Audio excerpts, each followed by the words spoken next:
เจริญสุขศรัทธาสาธุชนญาติโยมท่านพุทธบริษัททั้งหลายวันนี้รายการธรรมประทีปส่องต่างก็ได้มาพบปะกับพ่อแม่พี่น้องศรัทธา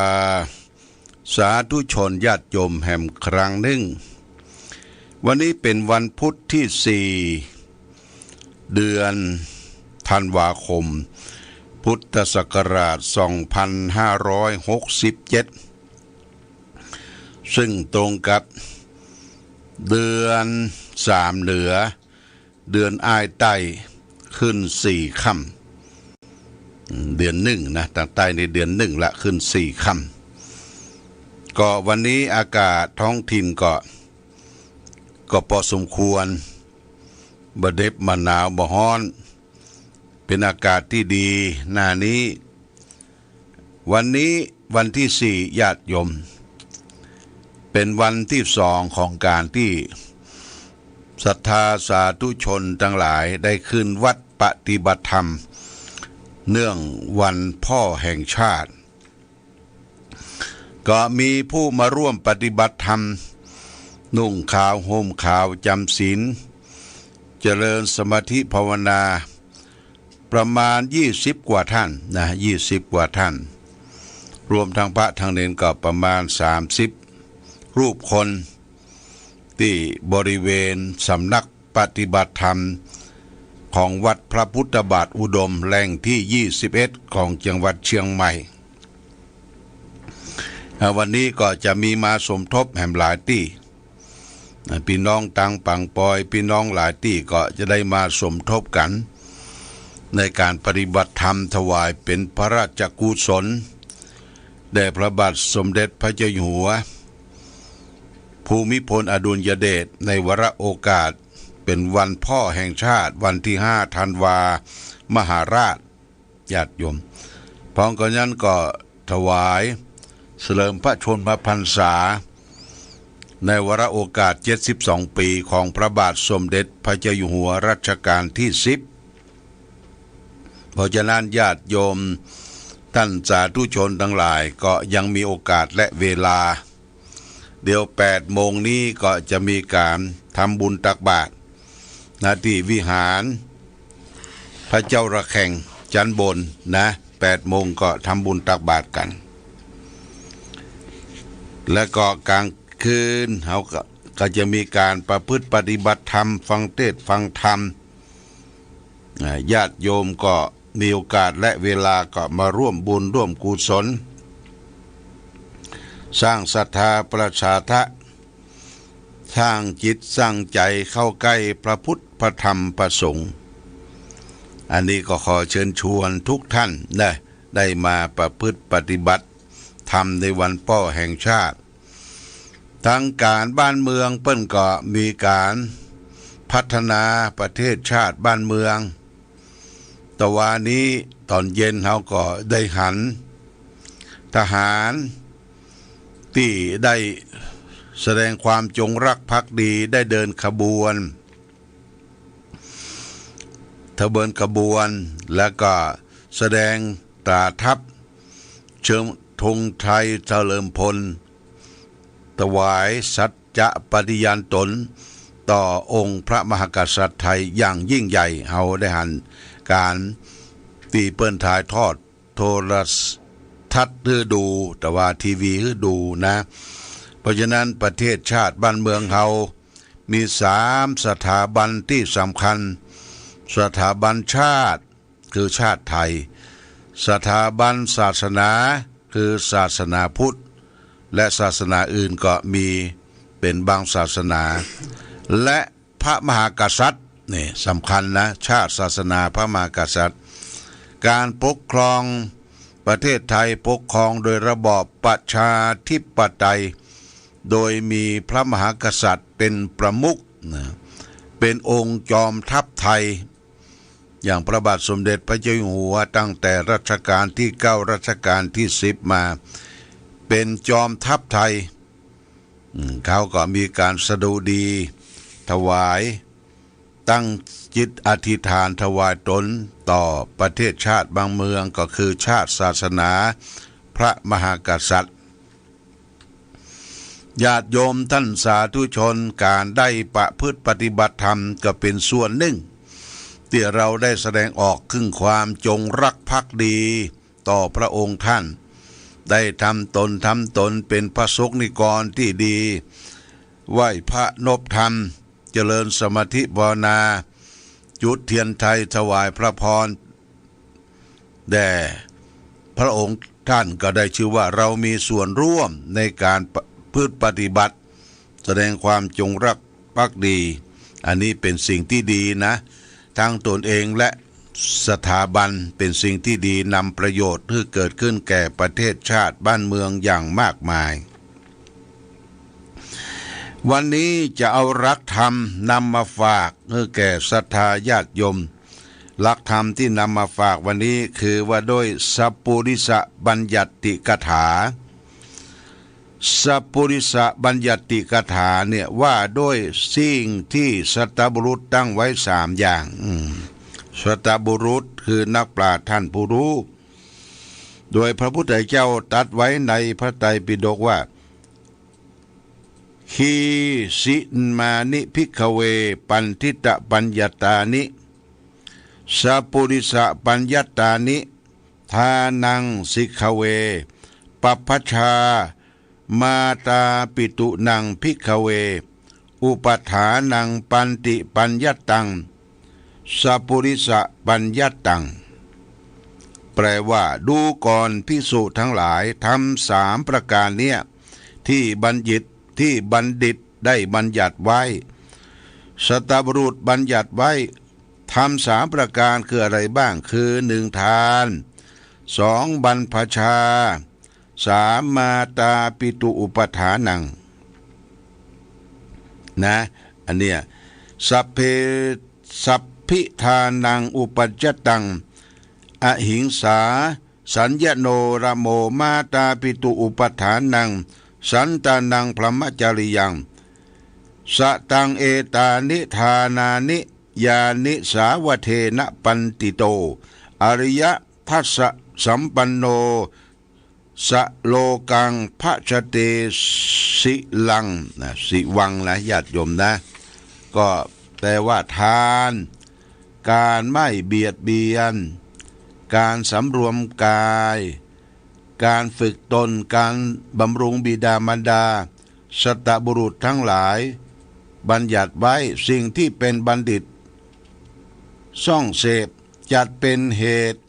ของเรานั้นสัตบุรุษเป็นคนดีเป็นพรหมจารีบุคคล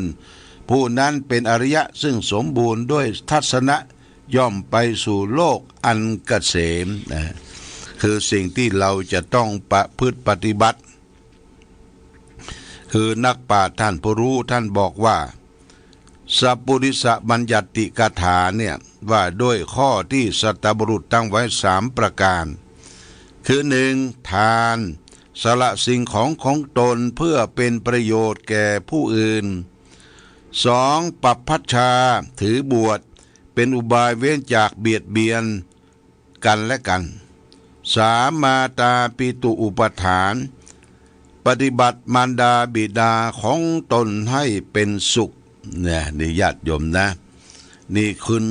ทุกท่านทุกคนก็พึงปฏิบัติให้เป็นสัตบุรุษท่านผู้รู้คำว่าทานสละสิ่งของตนเพื่อประโยชน์แก่ผู้อื่นนี่การทานเนี่ยเป็นฐานเบื้องต้น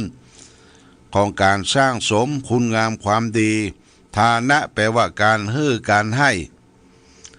ทานแบ่งออกเป็น3ประการคือ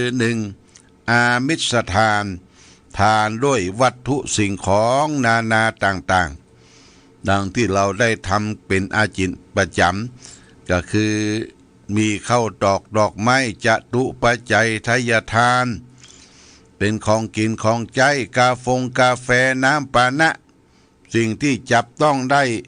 สิ่งที่หารได้ยกเป็นการประเคนได้ในว่าอามิสทานคือทานโดยวัตถุสิ่งของคือแก่ บุคคลที่เป็นประโยชน์แก่บุคคลอื่นนะของทานนี่จะต้องทำเป็นประโยชน์นะญาติโยมเป็นประโยชน์แก่บุคคลอื่นเรียกว่าการการให้ทานสองปัพพชาถือบวชเป็นอุบายเว้นจากการเบียดเบียนซึ่งกันและกันบอกว่าบวชพระบวชเนนบวชเนกขัมมะชีพรามบวชนุ่งขาวห่มขาวก็ถือว่าเป็นปัพพชาถือเว้นคือเว้นจากการเบียดเบียนซึ่งกันและกันเมื่อบวชแล้วจะต้องมาสัจจะอธิษฐานรักษาศีลตั้งแต่ศีล5ศีล8ศีล10ศีล227ของพระภิกษุสงฆ์เมื่อปัพพชาแล้วก็คือเว้นจากการทำความชั่วทั้งหลายทั้งปวงนี่ปัพพชาแปลว่าถือบวชเป็นเว้นจากการทำความชั่วไม่เบียดเบียนซึ่งกันและกันญาติโยมมาเห็นสังเกตว่าบ้านเมืองเฮาเดือดร้อนวุ่นวายถึงวันนี้เพราะคนบ่อยู่ใน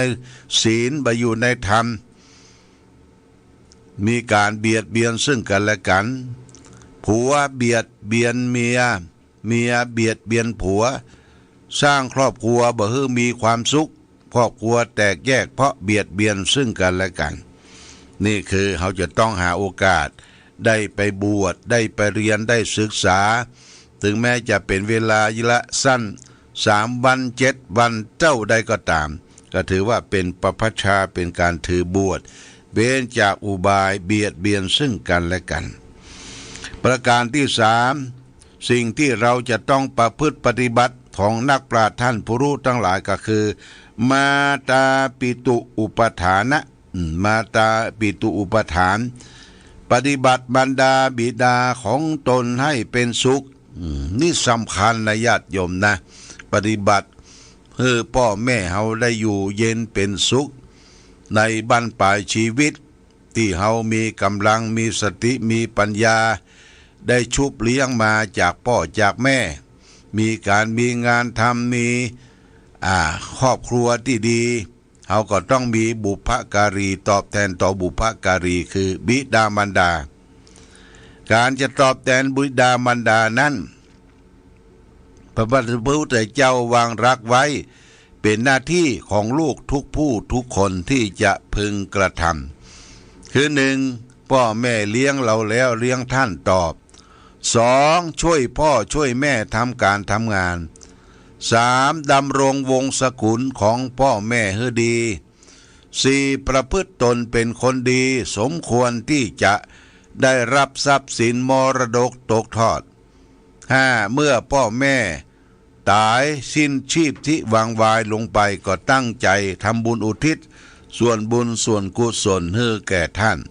นี่คือหน้าที่ของลูกเต้าบุตรธิดาทุกผู้ทุกคนที่จะพึงกระทำต่อบุพการีคือพ่อแม่ในบ้านปลายชีวิตทุกสิ่งทุกอย่างของพ่อของแม่ก็เปลี่ยนแปลงไปจากหนุ่มก็เป็นคนกลางคนจากวัยกลางคนก็เป็นปัจฉิมวัยสุดท้ายของชีวิตเราและท่านทั้งหลายจะต้องไปแตนหูแตนตาแตนตีนแตนมือปกลุกปกนั่งพอกอยเยียวยาเพราะบิดามารดาเฮาแก่ค่ำชราทุกสิ่งทุกอย่างเปิ้นก็เปลี่ยนแปลงไปผมที่เคยดำก็กลับขาวตาที่เคยยาวก็กลับสั้นเขี้ยวที่เคยมั่นก็กลับคอนหนังเคยตึงก็ย่อนยานไปตามกาลและเวลาจะลุกก็โอยจะนั่งก็โอยเหมือนดอกไม้โรยไม่มีเกสรอันนี้คือการเปลี่ยนแปลงของสภาพสรีระร่างกาย